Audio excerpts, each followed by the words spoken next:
This is a squirrel that I found in one of our trash cans. It had been filled with water, and not completely filled, a couple of inches, but it had water in it, and the top was open, and he had fallen in. And I got him out, and I put him in here. I put him in, I'll show you where he is, but he's in this little cage with these blankets around him, so that he'll stay warm. And I put him in here because one of the main problems that you have with animals that have been in water for a long time, one of the biggest risks is that they'll catch pneumonia. I mean, even if it's warm outside, it can be very, very cold for them because of the wind blowing. Especially animals that don't live, near water, which is what this particular squirrel is. He doesn't live anywhere near water. So I've got him in here. It's a small space that I can heat up pretty fast. He's got a heat lamp. It's shining. And it's got a heating pad underneath it to warm it up from the bottom so it's not cold down there. So it's not cold glass that he's got his little feet on. And yeah, I don't want to antagonize him, but he makes a really interesting sound. He was really spastic when I first caught him. I don't blame him, honestly.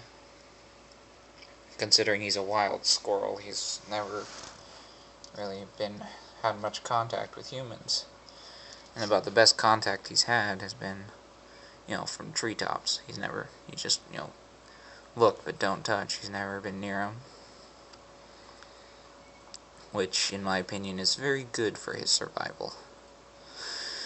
But I want to see if I can show you him from the side, because he's actually really cute. I'm just going to peel this back a little.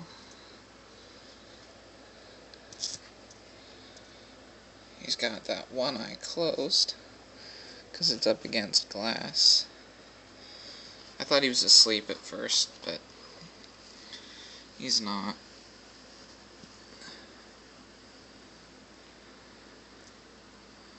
There's his little face. There's the rest of him. His little eye there. You don't normally get to see a squirrel up this close. He's very cute. I wish you could see his nose, but he's got it tucked in the corner.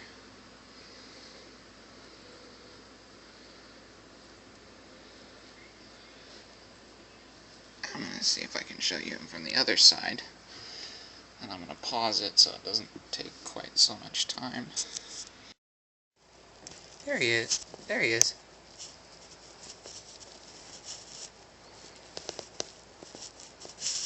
He's very cute. I'm trying to find a spot that doesn't have, stuff on it so you can see him clearly.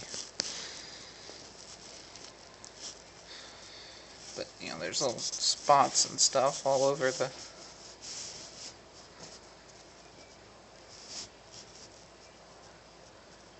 He's kind of starting to freak out. So I'm going to close the blanket back up. Sorry, you're just looking at a string of numbers there.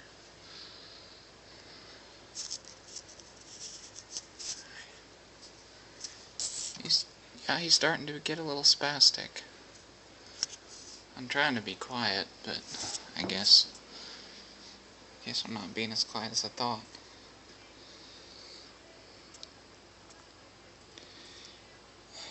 You saw him shake, didn't you? That means I need to leave him alone now. He is, after all, a wild animal. I don't need him becoming used to me. If anything, he needs to stay far away from me now. I hope he's okay. But he hasn't had any involuntary sneezing or shivers or anything. He was shivering at the beginning, but that's because it was a cold cage at the moment.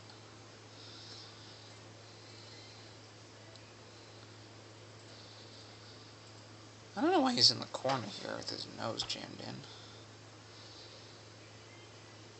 He hasn't had any coughing, any sneezing. It's a little difficult to tell because he makes these, sudden, really violent sounds. And that's to scare you. Because, a squirrel cornered can be very... Actually, it sounds strange, but they can be very ferocious. When you think ferocious, you think lion or something, but you corner a squirrel and he'll show you the meaning of ferocious. In this case, he is cornered. He's shoved himself into a corner. But he's trying to stay out of the main area, so I'm just gonna leave him alone. Because he's been calm for the past hour or so. Past several hours. The less he moves, the better I feel, because that means he's calm. He's a little freaked out, but he's breathing, so I'm gonna leave it here.